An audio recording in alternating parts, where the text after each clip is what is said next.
kanina na-discuss na natin yung The Grill kung saan po maraming nakuwang storya from Comelec Chair George Garcia, ang mga journalist po from News 5, One News, and 1PH at Business World and Philippine Star. Ano po?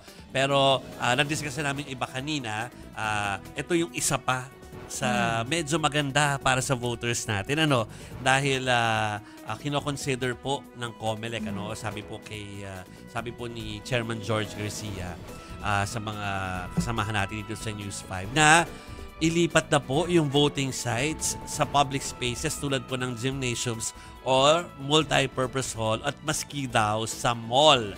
Ginagawa na yung mall no, pero parang dagdagan daw yung mga ganong klase ng botohan o pagbobotohan, ano, para maging komportable ang mga botante, lalo na po yung mga nakatatanda, mga buntis po o yung mga PWD nating mga kapatid na botante.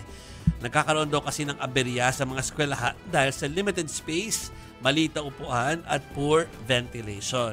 Samantala, okay, so iba na po ito nakikita kong to. Pero yun nga, no, diniscuss yan, no, Macedo, na tama po, ang mga eskwelahan po na ginagamit natin ay usually high school pababa. Yeah.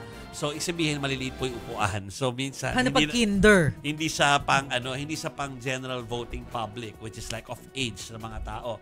Pangalawa, yung flooring. Wala naman pong mga elevator yan So, kapag matanda ka, nakikita mo ilang beses tayo nag-cover. Correct. Yung kailangan kargahin ang mga may kapansanan Yeah. para po dalhin doon sa mga lugar kung saan po sila dapat nakaboboto, yung kwarto na assign sa kanila. So maganda nga naman, at least kung sa mall, may elevator yan. Saka may mga ramp, diba? Kung gymnasium na maganda yung ventilation, okay din yun. Diba? So yan po ang nilalakad ng Comelec.